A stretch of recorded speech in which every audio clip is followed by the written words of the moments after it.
जीवन और मृत्यु में फासला कितना है, माँ की गोद से शमशान भूमि जितना। जन्म और जीवन के मध्य में है माँ। माँ को किसने रचा? माँ रचती है, रची नहीं जाती। माँ जन्मती है, न मरती है।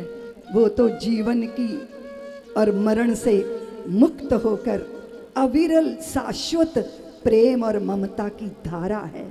माँ मरण धर्मी नहीं, सनातन है, शाश्वत है, अनादि है, अनंत है। माँ तो गूंगे का खाया गुड़ है, जिसे अनुभव तो किया जा सकता है पर वाणी से व्यक्त नहीं किया जा सकता। ममता का मर्म व्यक्ति का विराट है माँ। जीवन का माधुर्य गूंगे का खाया गुड़ है माँ। अपरिभाषित अव्यक्त अनुभूति है माँ। शब्द ब्रह्म की सामर्थ्य से परे है माँ और वाणी की विवशता है माँ। माँ प्रथम रुदन है, माँ प्रथम स्मित है, माँ प्रथम किलकारी है, माँ प्रथम गोद है और माँ अंतिम शयन की शैया भी है। माँ चेतना है, माँ चिंतन है, माँ प्रेरणा है, माँ प्रेरक है, माँ प्राण भी है और माँ प्रण भी है। माँ उत्स है, उत्सर्ग है, माँ उत्सव है, माँ उत्साह है, माँ ऋत है अर्थात मुक्ति है और माँ सत्य भी है, यज्ञ भी है। माँ यज्ञ भी है और यज्ञ का फल भी है। माँ भक्ति भी है और भक्ति का माधुर्य भी है। सत्य की धारक भी है माँ और सत्य की पालक भी है माँ। और कदाचित माँ अपने जायों की ही नहीं होती, जब परायों को अपना लेती है उनकी भी हो जाती है और उनके लिए अपना जीवन न्यौछावर कर देती है। मेरी माँ सबकी माँ नहीं, सबकी माँ मेरी माँ। ये समीकरण बदलता है जब एक जैविक ममता से मुक्त होकर कोई स्त्री माँ बनती है। कूड़े कचरे के ढेर पर फेंके हुए उन नन्हे नवजात सद्य शिशुओं को दुनिया ने कचरा समझा, पर किसी माँ ने उन्हें कंचन समझ के अपनी छाती से लगा लिया और उनको जीने का आधार दे दिया। वो कौन थी? वो नारी निकेतनों में धक्के खाती स्त्री थी जिसके भीतर माँ होने का बीज छिपा था। मुझे लगा कदाचित भारत की भूमि पे नारी निकेतन और वृद्धाश्रम अनाथाश्रम की व्यवस्था हमारी संवेदनाओं पे प्रश्न चिन्ह खड़ा करती है। हम वो लोग हैं, हमारे भूदेव अपने तप, अपने त्याग, अपनी प्रतीक्षा, अपनी निष्ठा से जब पत्थर की मूर्ति में प्राण प्रतिष्ठा करते हैं तो वो भी प्राणवंत होके परमात्मा हो जाती है। फिर हम मनुष्यों की आंखों में ईश्वर का दर्शन क्यों नहीं कर सकते? इसलिए अनाथ आश्रम की व्यवस्था मुझे कभी सुहाई नहीं। विश्वनाथ और पशुपतिनाथ और द्वारकानाथ के देश में कोई अनाथ हो नहीं सकता। यहाँ तो सब सनाथ हैं, क्योंकि अनाथों के नाथ तो द्वारका के नाथ हैं। फिर हमने क्यों छुट्टी पाई? फिर हमने क्यों सोचा कि मैं किसी अनाथ आश्रम को खोलूं और वहाँ लाइनें लगा के बच्चों की उनको रोटी बांटूं, फल बांटूं, कपड़ा बांटूं, उनको बेचारा बना दूं, दया का पात्र बना दूं? क्यों हमारे पास समय नहीं था कि हम प्यार देते?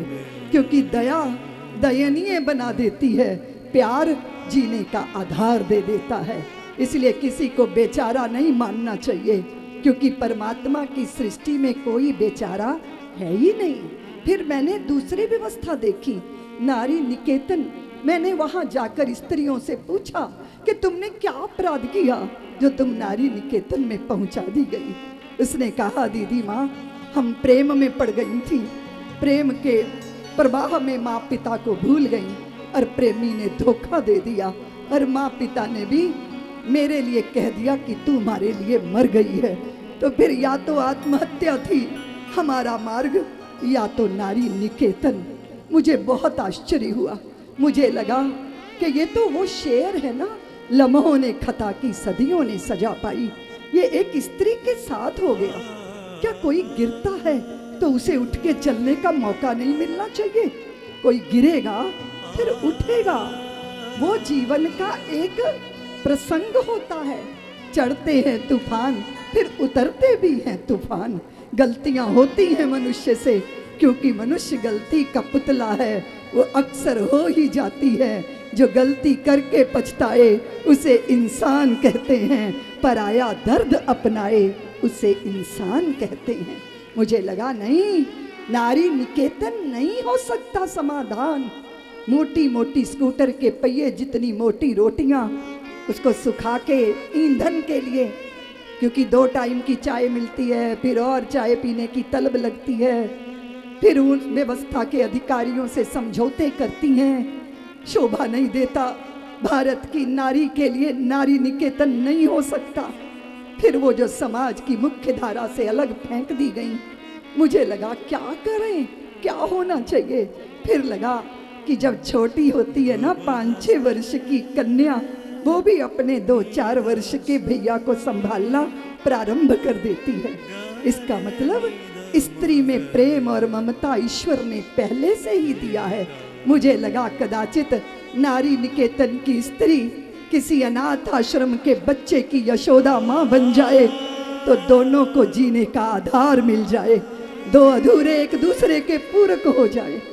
वो सूखे होठों पे लोरियां आ जाएंगी और वो नन्हा जो वात्सल्य को तरस रहा है उसको लोरी और प्यार मिल जाएगा।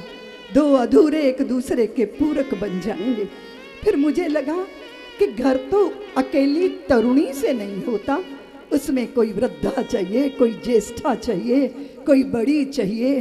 रात्रि को बच्चा बीमार होता है, उसे कैसे दूध पिलाना, कैसे उसकी चिकित्सा करनी, ये तो कोई वयोवृद्धा ही बता सकती है। लेकिन अपनों ने ठोकर मार दी और वो वृद्धाश्रम में पहुंच गई। मैं उन वृद्धाश्रमों में देवियों अपने वेश बदल बदल के रही हूँ, उनकी सेवाएं की है मैंने। नारी निकेतनों में रही हूँ मैं। उन वृद्धाओं ने मुझे बताया कि बिटिया, वो 2 दुर्गा और भवानी है ना, उसके भक्त तो वफादार हैं, साल में 2 बार कभी ना कभी अपनी माँ की आराधना करने आ ही जाते हैं। पर जिनको मैंने अपनी कोख से जन्मा, वो तो अपने पिता की अर्थी को सहारा तक न देने आए। 6 साल हो गए यहाँ छोड़कर गए। मेरी आंखें द्वार पर टंगी रहती हैं, अभी भी आएंगे, अभी भी आएंगे, अभी भी आएंगे। एक माँ मेरे पास आई, बुढ़ी माँ, उसके पूरे शरीर पे नीले दाग पड़े थे। मैंने कहा माँ तुम्हें क्या हुआ? वो बोली नहीं, संकोच कर रही थी। मैंने कहा कुछ तो बोलो माँ। तो उसने कहा कि मेरे लड़का और बहू ने कुर्सी के हत्थे से 1 हफ्ते तक मेरे दोनों हाथ बांधे रखे और मेरे मुख में सूखे टुकड़े ठूंसते रहे। उनकी मार खा के मेरा शरीर नीला हो गया। दीदी माँ, किसी ने बताया था दीदी माँ के पास चली जाओ। मैंने हाथ पकड़ा और कहा उधर मत झांकना, जहाँ सम्मान नहीं है तुम्हारा। इधर कुछ बच्चे तुम्हारी लोरियों को तरस रहे हैं। वो माँ आई और वात्सल्य ग्राम के बच्चों की नानी माँ बन गई। और वो बच्चे अब रात्रि को मैया को चाय पिलाएंगे।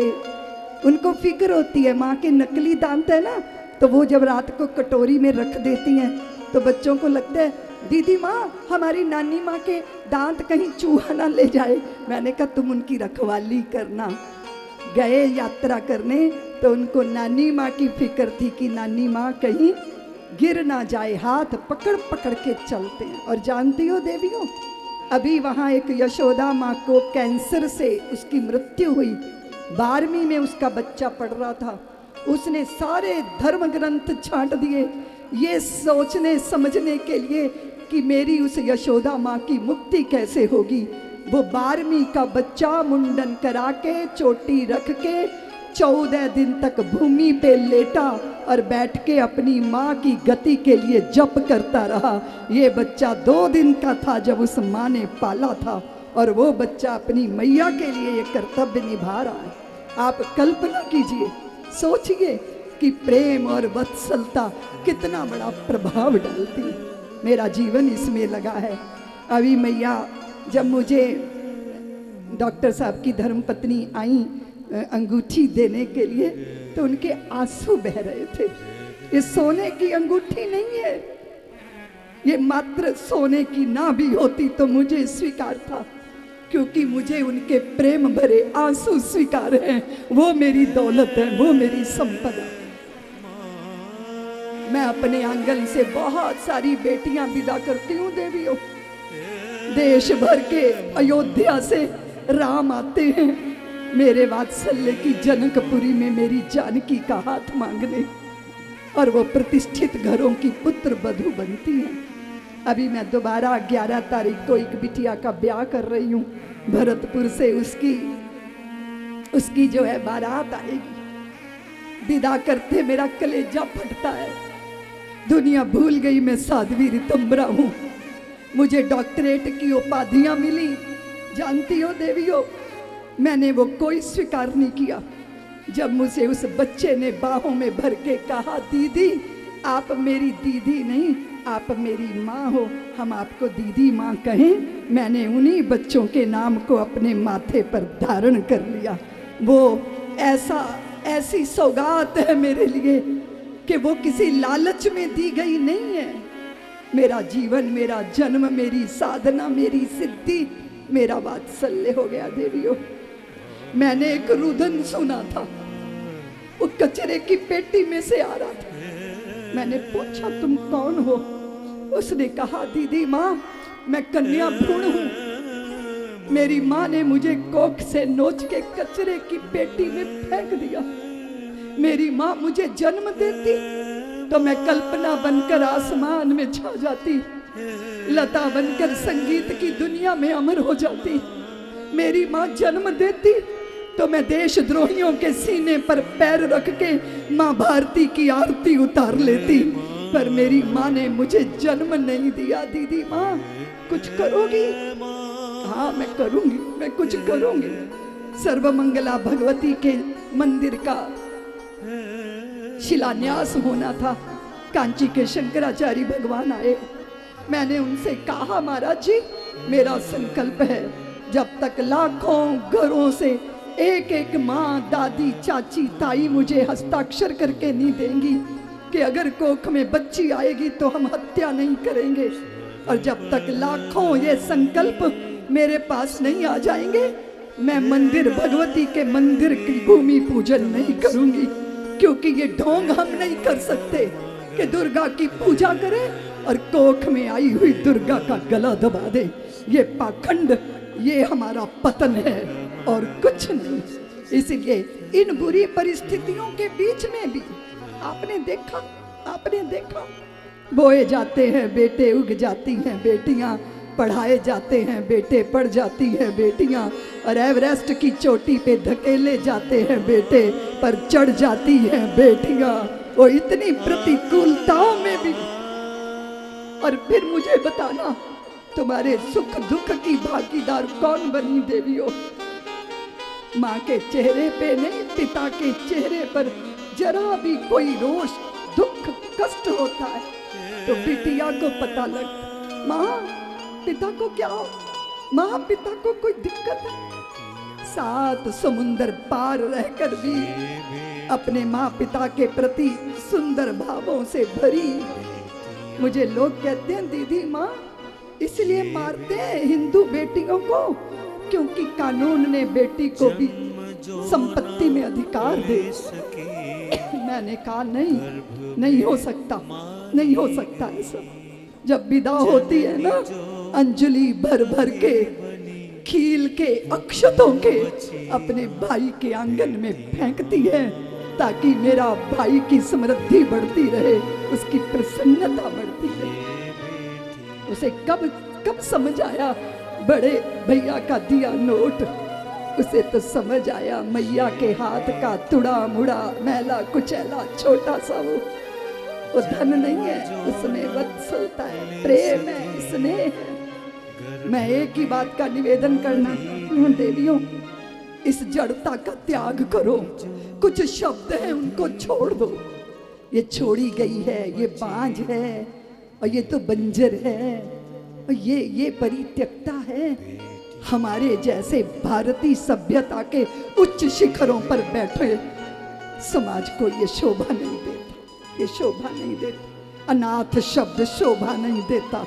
या तो कह दो द्वारका के नाथ हमारे नाथ नहीं, जो सरस्वती फिर कैसे अनाथ होने का दंश झेल रहे हो, फिर क्यों अकेले हो। और मैं बंधुओं से निवेदन करती हूँ, माँ बहन की गाली देना मुगलों का कल्चर है, हमारा नहीं। ये हमारा पतन है। हर बात पे बहन की, बेटी की, माँ की गाली अपमान है नारी जाति का। इसलिए कृपया अपनी भाषा को, अपने संस्कार को ठीक रखो। आवेश आता है, दुख होता है, क्रोध आता है, पर किसी की माँ बेटी का अपमान करना, ये तो हमने झेला, गुलामी के काल में झेला। अब तो हम मुक्त हैं। अब हम इस बोझे को, हम इन लाशों को क्यों ढोएंगे। बस यही भाव था। वत्सल के भाव के साथ वात्सल्य खड़ा हुआ देवियों। वात्सल्य ईंटों मकानों का, कंक्रीट का जंगल नहीं है, वो तो प्रेम की, स्निग्धता की, सहजता की एक ऐसी सृष्टि है जो समाज से जो अलग फेंक दिए गए, उनको जोड़कर एक परिवार बना है। सब्सक्राइब करें साध्वी ऋतंभरा जी के YouTube चैनल को और हमारे वीडियोस को सबसे पहले देखने के लिए बेल आइकन को दबाना न भूलें।